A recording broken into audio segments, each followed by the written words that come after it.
Kidney stones ఎందుకు వస్తాయి sir? Kidney stones అంటే ఏంటి? కిడ్నీ స్టోన్స్ అంటే మన కిడ్నీ లోపల ఆ, సరిగ్గా వాటర్ తీసుకోకపోయినా అండ్ డిహైడ్రేట్ ఎక్కువ అయిపోయినా అండ్ ఎక్కువ కాల్షియం సప్లిమెంట్స్ తీసుకున్నా అండ్ డిహైడ్రేట్ అయినప్పుడు కిడ్నీ లోపల ఫామ్ అయ్యే స్టోన్స్ని కిడ్నీ స్టోన్స్ అంటారు. సో వీటికి కారణాలు ఏంటంటే, ఒకటి ఎక్సెస్గా కాల్షియం తీసుకోవడం అండ్ ఎక్సెస్గా డీహైడ్రేట్ అవ్వడం, సరిగ్గా వాటర్ తాగకపోవడం. అండ్ దీంట్లో చాలా టైప్స్ ఆఫ్ స్టోన్స్ ఉంటాయి. దానికి ఏ టైప్ ఆఫ్ స్టోన్ ఉందనే దాన్ని బట్టి దానికి కాజెస్ ఉంటాయి అండ్ దాని ట్రీట్మెంట్ కూడా డిఫరెంట్ ఉంటుంది. కిడ్నీ స్టోన్స్ ఎన్ని రకాలు? కిడ్నీ స్టోన్స్ అనేటివి 5 రకాలు ఉంటాయి. దాంట్లో మొదటిది కాల్షియం ఆక్సలేట్, సెకండ్ది calcium sulphate and calcium phosphate, and third వచ్చేసి మిక్స్డ్ టైప్, అండ్ ఫోర్త్ వచ్చేసి సిస్టినూరియా టైప్ ఉంటుంది, అండ్ ఫిఫ్త్ వచ్చేసి యూరిక్ యాసిడ్ స్టోన్స్. సో ఈ 5 స్టోన్స్కి గల కారణాలు వేరే అండ్ ట్రీట్మెంట్లు వేరే ఉంటాయి. కాల్షియం ఆక్సలేట్ స్టోన్స్కి కారణాలు ఏంటంటే ఎక్సెసివ్గా కాల్షియం తీసుకోవడం అండ్ డిహైడ్రేట్ అవ్వడం, ఇవి కారణాలు. అండ్ 16 టైప్స్ ఆఫ్ స్టోన్స్ వచ్చేసి it is a genetic disorder and in which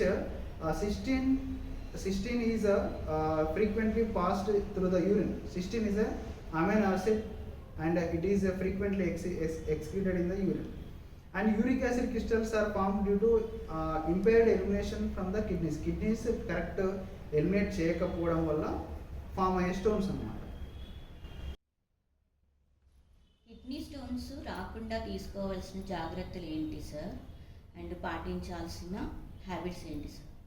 so kidney stones అనేటివి మేజర్లీ తీసుకునే ఫుడ్ ద్వారా అండ్ మనకు అలవాట్ల ద్వారా వస్తుంది. అండ్ ఫుడ్ విషయానికి వస్తే ఎక్కువ కాల్షియం రిచ్ కానీ ఎక్కువగా మినరల్స్ ఎక్కువ ఉన్న అంటే leafy vegetables and capsicum, cabbage, cauliflower, spinach, ఈ ఫుడ్స్లో ఎక్కువగా ఆక్సలేట్స్ ఉంటాయి అండ్ టొమాటో.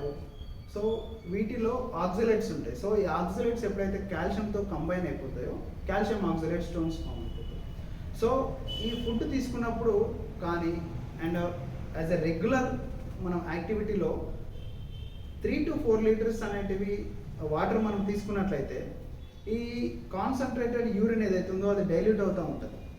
ఎప్పుడైతే మనం వాటర్ ఇంటేక్ తగ్గిస్తామో అప్పుడు యూరిన్ అనేది కాన్సన్ట్రేట్ అయిపోయి అక్కడ దానికి ఒక మీడియం ఫామ్ అవుతుంది. ఈ కాల్షియం అండ్ ఆక్సలేట్స్ కానీ ఈ కంటెంట్స్ అనేవి మిక్స్ అయిపోయి స్టోన్స్ ఫామ్ అవ్వడానికి ఆస్కారం ఉంటుంది.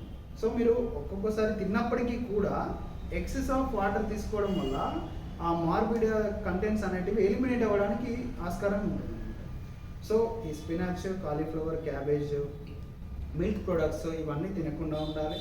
అండ్ ఎక్సెస్గా వాటర్ తీసుకోవడము అండ్ కోకోనట్ వాటర్ తాగడము, వీటన్నిటి వల్ల ఏదైతే కాన్సన్ట్రేటెడ్ యూరిన్ ఏదైతే ఉందో అది డైల్యూట్ అయిపోయి మనకు పిహెచ్ అనేది అసిడిక్ మీడియం నుంచి ఆల్కలైన్ మీడియం కన్వర్ట్ కాకుండా కరెక్ట్ దాని పిహెచ్ మెయింటైన్ అవుతూ ఉంటుంది. సో దానివల్ల మనం కిడ్నీ స్టోన్స్ నివారించుకోవచ్చు.